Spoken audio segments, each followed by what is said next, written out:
Hi everybody, welcome to the channel today. Today we are doing an unboxing and we are going to unbox this Fujimi kit called the Old Mini Mayfair 1.3i and 25th anniversary. So we've got a couple of different build options in this kit.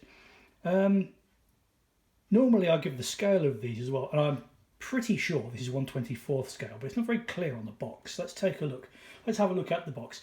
So first of all, we've got this nice illustration of a Rover Mini, so that will be the Mayfair 1.3i, I think, which was an edition of the Mini, which was available in the UK and I'm sure elsewhere. These were very, very common cars on the road going back 20 years.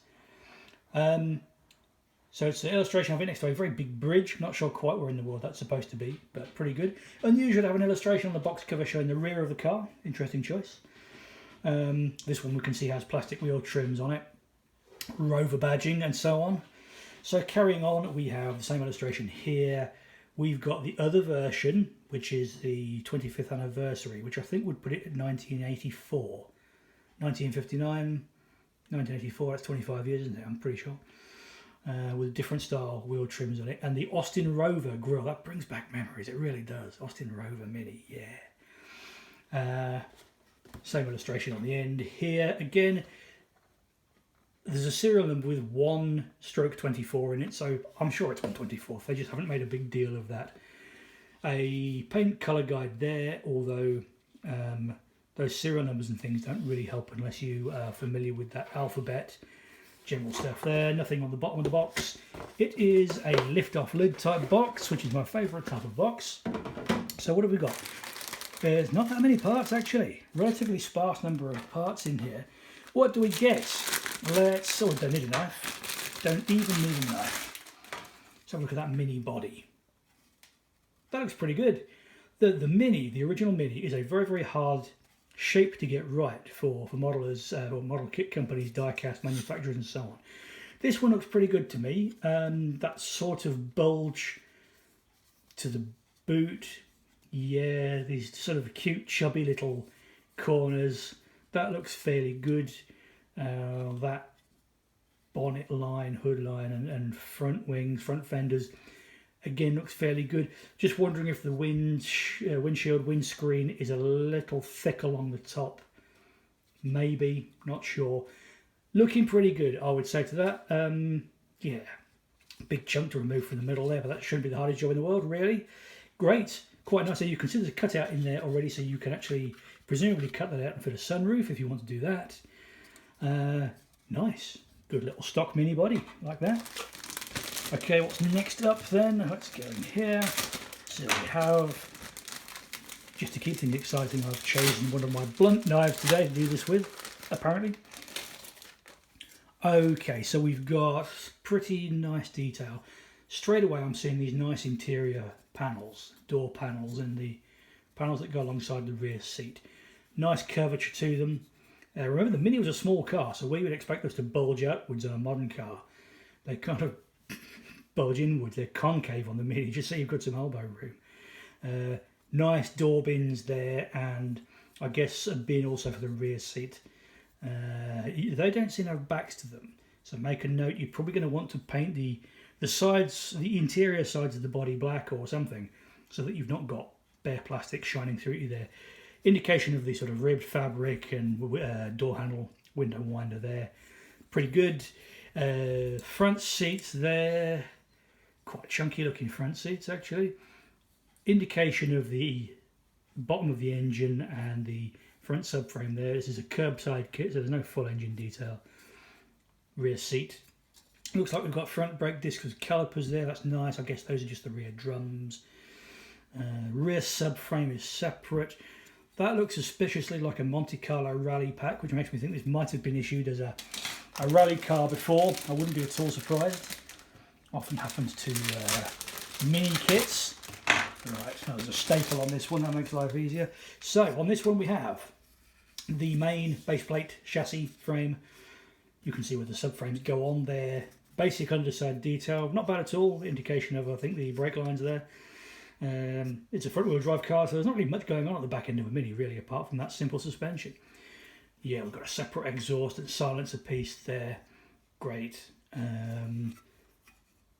Windscreen wipers, pedals, handbrake, gear lever, what look like kingpins, so we've probably got posable steering on this, and again that tie rod or track rod suggests yes, it probably has posable steering.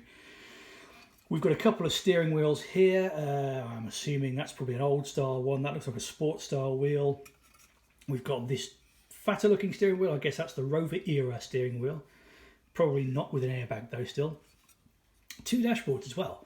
So this is the early type. I guess that goes in the 1984 version with the very, very classic centrally mounted speedo and instruments as found in Minis from the year dot. And then this later version, which again I guess is the Rover Mini.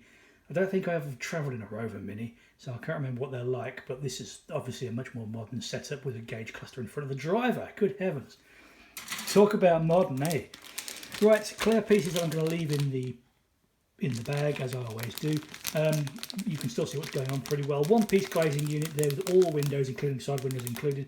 I don't know why more kit manufacturers don't do that. I think that's just ideal, rather than me trying to glue in a rear window with almost no contact surface. There's a sunroof, which would fit into the sunroof cutout if you cut it out. I guess those are headlamp lenses, tail light lenses there. They would need colouring, obviously. Some other very small lenses there, not too sure what they're for. Interior lights, perhaps, not sure. They look like spotlight lenses, not too sure. I don't think we need them on this car. And then interesting, we've got some clear windscreen wipers. Don't know what that's for. Are they just on there because it was the only place left to mould them? I don't know. Odd. Let's have a look at some chrome parts then as well. So we have in here two different grills. Nice, and you can see that grill is it's a grill. It's actually cut through. So we've got that style of grill. I'm just trying to think, is that from Morris or an Austin? I think that's probably from Morris. They had slightly different grills. And then this one, which would be for the 1970s or 80s version, Austin Mini or Austin Rover Mini. I think that would be for. It looks like we've got the headlamp cans there. We've got chrome front and rear bumpers. And yeah, we've got a spotlight bar here on a bumper, which again, I think it would be for a rally version, which we're not making. But you could still fit it to the car if you wanted to, obviously. Why not? Then oddly, we have almost the same here. So those same bumpers, by the looks of it, that same spotlight bar, those same headlamp cans, fuel cap and mirrors, but we've got different grills. So that looks similar to the other grill. But then this one is, I think that's an earlier Austin grill. Or maybe that's the Rover grill, not sure, but it's different to that one. Slightly different, it's got those vertical ribs on it. I'm sure the instructions will tell us. I realise I'm not getting these parts out of the bags. You can probably hopefully see them pretty well anyway. So these look like the Rover Mini wheel caps. Those would be plastic wheel trims, plastic wheel caps over steel wheels, I'm fairly sure. Quite wide wheels actually. Nicely done as well, really nicely moulded. Yes, it says Mini Mayfair on there, so that tells us where they're going to go. Okay, and on this one, oh yeah, look, they've put Mini 25, so this is for the 1984 car. And they've got what, again, I think would have been plastic wheel trim designed to look like alloy wheels. I'm not sure what was on those Minis in 1984. But they are very reminiscent of what I can remember being sitting around at the time. Good. Right, tyres. Let's get brave and get the knife out again and have a look in here. Right, so we've got poly caps to fix the wheels onto the axles, no doubt. You can leave them to run free if you wanted to, which I don't normally do unless I forget to glue them. Nice set of wheels, only one choice of wheels for both versions, but they look quite good. Quite a convincing tread pattern on there. A bit of a centre bead, which you might want to trim off. And we've got sidewall detail as well here. Can I make out what that says? What is that? Is that Pirelli? I think it's Pirelli. Oh, no, I could be completely wrong. I think it's Pirelli. It's a very small tyre, as you can see. I mean, look, that's my fingernail, so we're talking about a small tyre and a small sidewall. But nice tyres. I think they look pretty good. They will suit the car quite nicely. So instructions will leave till last as usual. Deco sheet, fairly simple. We've got these stripes for the Mini 25 version. We've got gauge decals, which is nice to have. What look like they could be sort of registration or tax. I'm not sure. That looks like a British tax disc from back in the day. That's probably what that is. We've got dealer display plates. What look as if they may be Japanese plates, and then traditional British number plates. Sadly, one should be white for the front and one should be yellow for the back, so that's not quite right. They also look massive as well. But our registration, I think, would be about 1998, so that would be about right for the Rover version. Okay, right, on to the instruction sheet, and it's a thin one. So we've got some information here. Here we go. Yeah, metal and plastic parts. They may cut your finger, hand or foot if carelessly handled. There we go. Safety instructions there. A guide to what the icons in the instructions mean. And then we have a Deco placement guide there as well. Very good. Okay. Oh, and a parts diagram as well. That's always good to have. Always good. So, it progresses with assembling the wheels and front and rear subframes and adding those to that base plate we saw. You then get on to adding the separate exhaust parts, and it looks as if you've got an option for the style of rear silencer, rear exhaust pipe you're going to have.